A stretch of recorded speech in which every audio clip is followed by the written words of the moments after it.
रात्रीच्या त्या मुसळधार पावसामध्ये खिडकीवर आदळणाऱ्या पाण्याचे थेंब आणि मोबाईलच्या स्क्रीनवर चमकणारा काव्याचा तो शेवटचा मेसेज या सगळ्याच्या मध्यभागी अनया बेडवर डोळे विस्पारून बसलेली होती. तिच्या हातातील फोन अजूनही थरथरत होता. तिने नुकतंच ऐकलेलं ते केबिनमधलं व्हॉइस रेकॉर्डिंग तिच्या डोक्यामध्ये जणू एखाद्या महाभयंकर वादळासारखं फिरत होतं. कबीर सरांचा तो खऱ्या आयुष्यातला कडक जड आवाज आणि एकांतामध्ये स्वतःशीच गुणगुणताना त्यांच्या तोंडून निघालेले ते शब्द. धोकं जितकं घट्ट होईल अनया, तितकाच वास्तवाचा चेहरा स्पष्ट होत जाईल. तुला शोधायचं आहे ना सत्य? मग माझ्या शब्दांमध्ये स्वतःला शोधून बघ. तिने तो मेसेज आणि ते रेकॉर्डिंग पुन्हा पुन्हा एकदा डोळे बंद करून आठवून पाहिले. तिच्या ओठांवर आधी रागाची एक लहानशी रेघ उमटली, पण नंतर तिचे डोळे चमकले. तिच्या मनामध्ये एक प्रचंड, वेगळा आणि अत्यंत धाडसी विचार आला. ती बेडवरून उठली आणि खोलीमध्ये हिरझाऱ्या घालू लागली. तर महाशय स्वतः काव्य बनून माझ्याशी इंटरनेटवर प्रेमाच्या गप्पा मारत होते. खऱ्या आयुष्यामध्ये ऑफिसमध्ये माझ्यावर सारखी बॉसगिरी करायची. माझ्या प्रत्येक फाईलमध्ये चुका काढायच्या. विहान जवळ आला की मत्सराने लाल व्हायचं आणि रात्रीच्या वेळी कवीचा मुखवटा घालून मलाच सल्ले द्यायचे. मी साडी नेसून जाण्याचा प्लॅन काव्याला सांगितला तर कबीर सरांनी ऑफिसमध्ये जेलसी दाखवली. मी डबा आणण्याचा विचार केला तर यांनी तो केबिनमध्ये बसून खाल्ला. म्हणजे आत्तापर्यंत कबीर सर स्वतः पडद्यामागून माझ्या सगळ्या भावनांशी, माझ्या निरागसतेशी खेळत होते. त्यांना वाटते की ते खूप मोठे मास्टरमाइंड आहेत ना. त्यांना वाटते की ते उद्या उद्या मी ते रेकॉर्डिंग घेऊन त्यांच्यासमोर रडत रडत भीत जाईन आणि ते मला त्यांच्या बाहुपाशात घेऊन सत्य सांगतील. छे, मुळीच नाही. अनयाने आरशासमोर उभे राहून स्वतःच्या प्रतिबिंबाकडे पाहिले. तिच्या चेहऱ्यावर आता एक अत्यंत मिश्किल, हुशार आणि विजयी हसू उमटले होते. कबीर सर, जर तुम्ही ह्या नाटकाचे दिग्दर्शक आहात तर आता या खेळाची मुख्य अभिनेत्री मी आहे. खेळाची सूत्र आत्तापर्यंत तुमच्या हातात होती, कारण मला सत्य माहिती नव्हतं. पण आता फासा पलटणार. उद्या ऑफिसमध्ये गेल्यावर मी असं दाखवेन की मला काहीच माहिती नाही. ते रेकॉर्डिंग मी त्यांना अजिबात ऐकवणार नाही. आता उलटं चक्र सुरू होणार. आता अनया कबीरचा गेम करणार.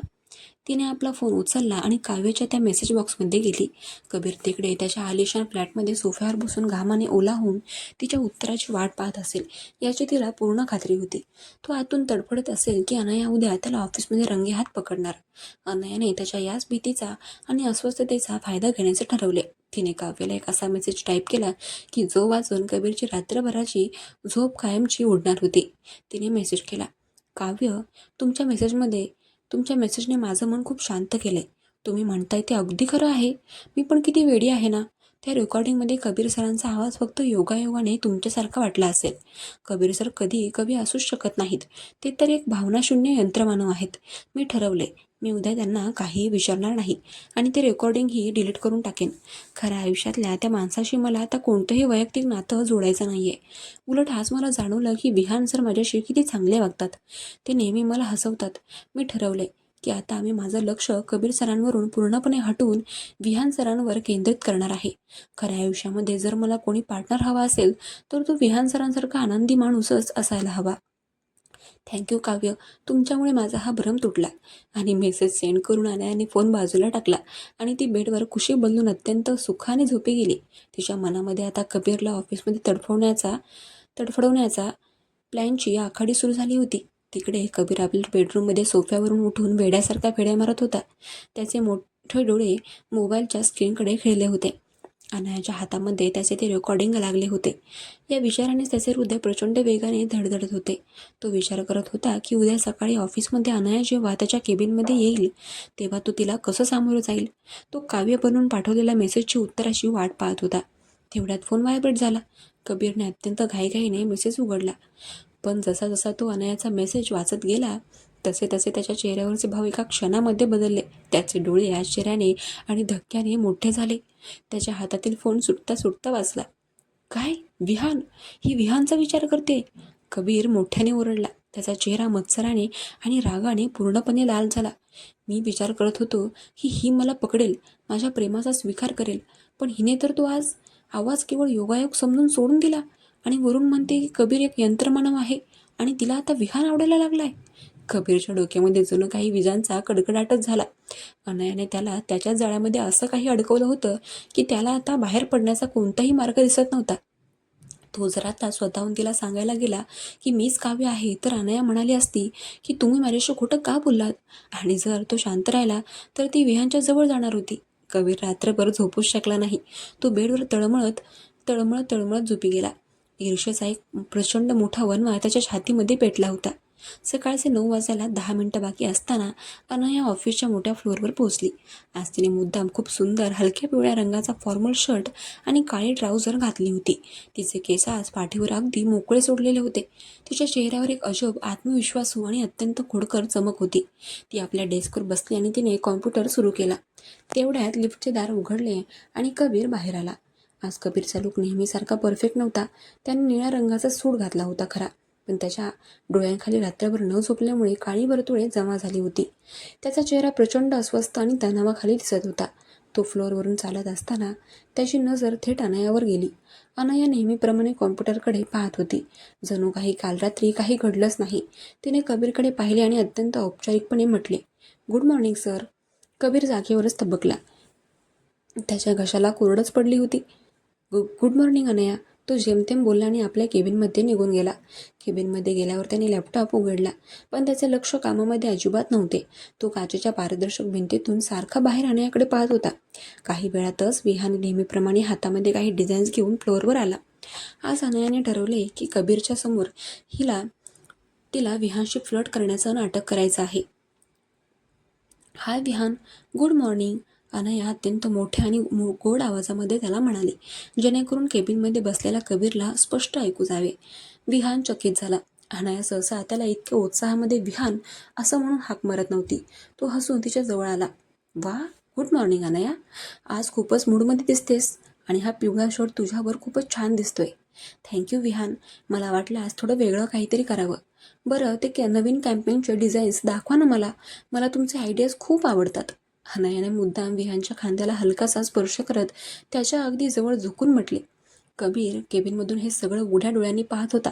विहानच्या इतक्या जवळ उभी असलेली अनया, तिचे ते मोकळे केस आणि विहानच्या खांद्यावर असलेला तिचा हात हे पाहून कबीरच्या डोक्यातील रागाचा पारा थेट 100वर गेला.